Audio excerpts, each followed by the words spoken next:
Hi, I'm Will, and this is the 31 Days of Lifetime, a sort of advent calendar for principals that are also delivery men. I've made it my mission to watch every single offering in Lifetime's 2020 holiday catalog, but I won't be doing it alone. Each day I'll be joined by a special guest or guests that will help me dig into these instant Christmas classics. Today, I am joined by the loves of my lifetime, Ryan Murphy and Ashley Greenwood. Hello. Hello. Merry Christmas, Ryan. Merry Christmas, Ashley. Merry Christmas, Will.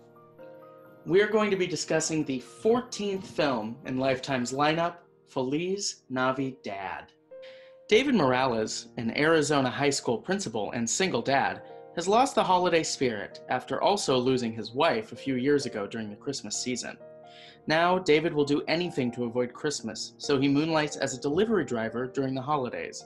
But this year, David's 14-year-old daughter, Noelle, and his live-in sister, Marisa, are determined to bring the Yuletide spirit back to the family and, with a little luck, also help David find love again via online dating.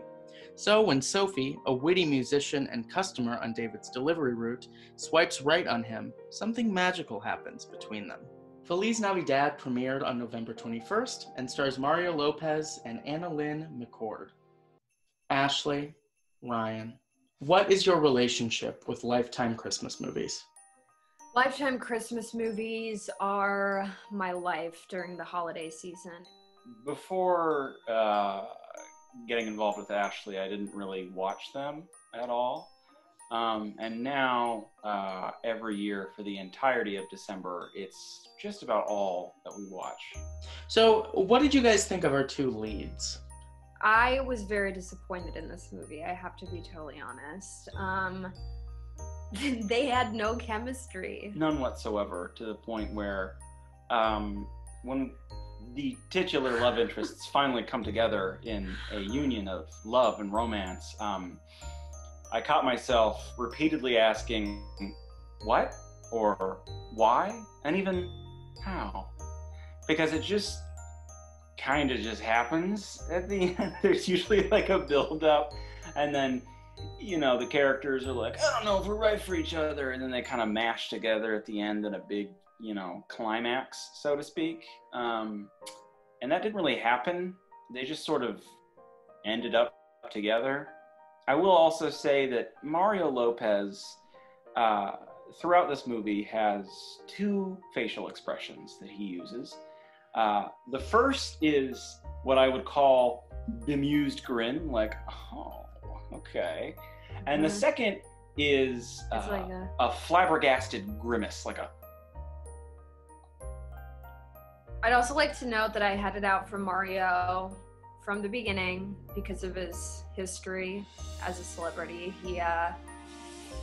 He cheated on his first wife at his bachelor party.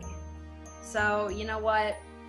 Automatic, like, I don't like you. I want you to do a bad job. But, you know, he wasn't the worst. He wasn't the worst Lifetime actor I've ever seen. No, not by a long shot. I would also like to just touch on some of the costuming and makeup choices, just real quick, especially with regards to the female love interest, whose hair, the movie takes place in what is presumably 2019 or 2020 if coronavirus didn't exist, and yet the woman's hair and makeup is early Sheryl 2000s. Crow, early Yeah. 2000s. She's just divorced She's Lance got the Armstrong. poofs. Some of the scenes they did blend her contour into her hair, which was upsetting. Yes, her hair had it caked in there. Yeah, that was... And Mario Lopez looked like he had to bump it in the whole time. His hair He had to bump it in the back He had in that uniform. Yeah, he's a hottie though. We got to admit he's a hottie. Yeah, I thought his butt was one of the best parts of the movie, to be honest. Yeah. We had a good cameo by director Melissa Joan Hart. Oh, she directed this? She directed it. this. The Sabrina, the teenage Yeah. witch. I didn't know. See, I never Yeah. write down who directs or writes these because it's a factory. So Right. that's cool. Mm-hmm. And that's why that immediately stuck out in my mind, because I was like, oh, that's Okay. Yeah. Well, she's in one this year, so I had just assumed that they were probably both filming in LA at the same time. Because I think the ones with the bigger stars stay in LA. Yes. Bigger stars. Mario Lopez and Melissa Joan Hart. Right. You know, Oscar nominees. Yeah. So the writer is Latinx. Good. And he was also the writer and creator of Wizards of Waverly Place. Oh, interesting. There was definitely a moment, there were several moments as we were watching this movie where I had to Google to see if the writer really was Latinx, because what I was seeing on screen felt a little strange if written from a different perspective. I think in particular the two big things that stick out in my mind are when Mario Lopez's sister showed up to school with a tray of Christmas cookies wearing a poncho like she just walked out of the set of Good, the Bad, and the Ugly. The other thing that made me somewhat visibly uncomfortable was just about every line uttered by the coach. And Was he the uncle? Was he Noelle's uncle? Because your first name is Tio. I think maybe it's just they're really close friends. Like he's a Because I don't think that they're related. I think if they were related, he would have been at the house for all of that stuff. Strange. And he definitely wasn't married to the sister. Right. Right. She was unmarried. Her love doesn't matter. It's all Mario Lopez's love. Which at least was refreshing. She was a single woman who was not like, I gotta get hooked up with somebody. Yeah. Everybody else was. Yeah, the daughter was probably gonna date her curvy friend. I hope so. You could tell it's the writer of Wizards of Waverly Place because, you know, it was that spunky Latina girl and her curvy white friend. And that's the crux of Wizards of Waverly Place. Yeah. Speaking of strong female characters, there was a scene I really, really loved where Mario Lopez is going on repeated dates at the insistence of his daughter and his sister. And one scene in particular where he's kind of dawdling during the course of the date because he's in love with Sheryl Crow. I can't remember the actress's character's name. So female love interest. Sophie. So he's smitten with Sophie at this point, but he's still going on these dates because he feels like he has to. And he spends the entirety of the date basically talking about Sophie and visibly pining away for her, just staring off into the distance. But she, at the end of the date, hands him a piece of paper with a phone number on it. And he says, "Oh, I'm flattered, but I'm interested." And she literally says, "Nah, this is my therapist's number." She says, "I think you could use it more than I could."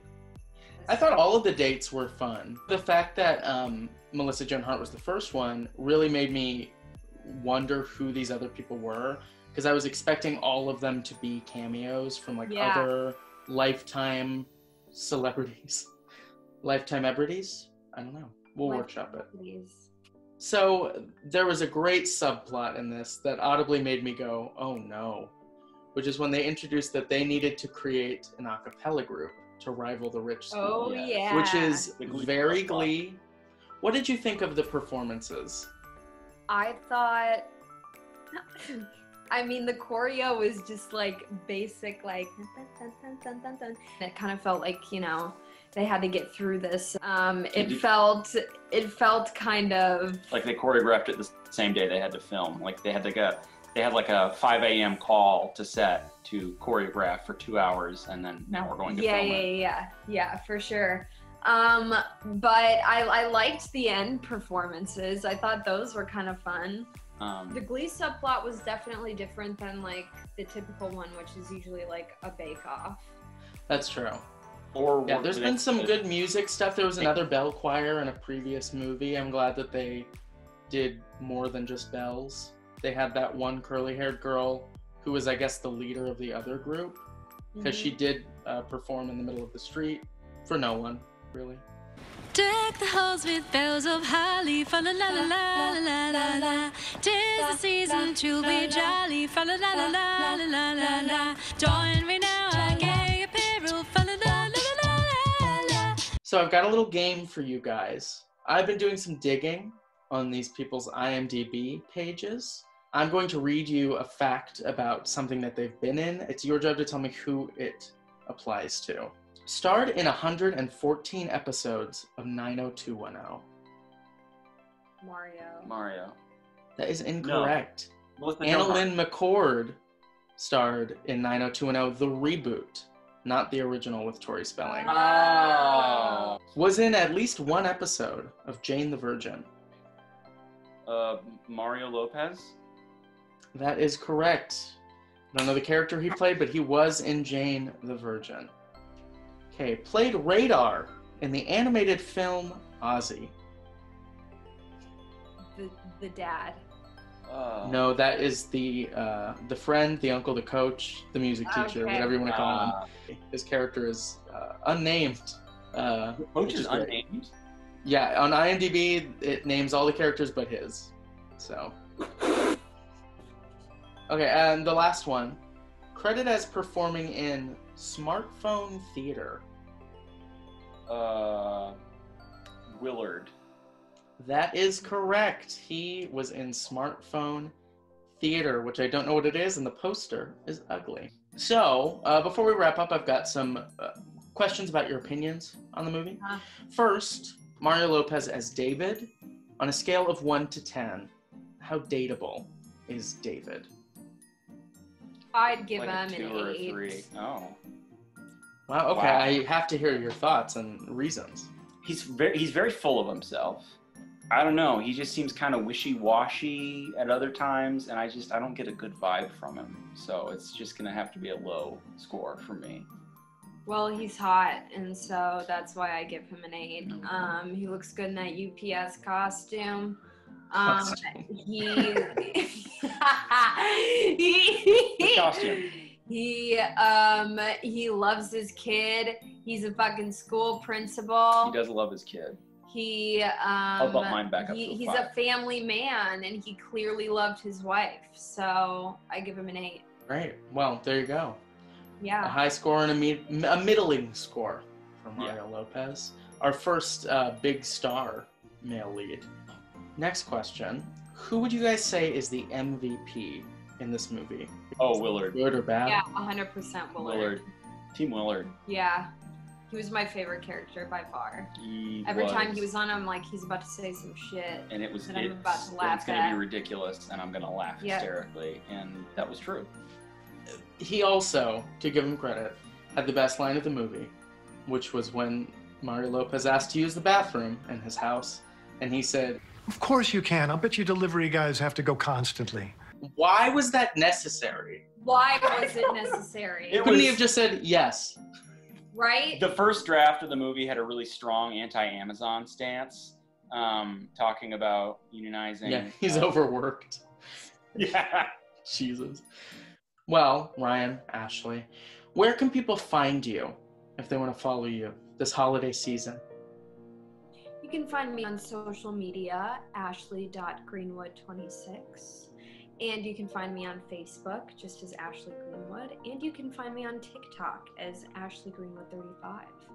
I'm only on Instagram as Ryan Murples. That's Murples. And if you have any difficulties finding that, you can probably just go to Ashley's Instagram and find me there, because I'm tagging a lot of her stuff.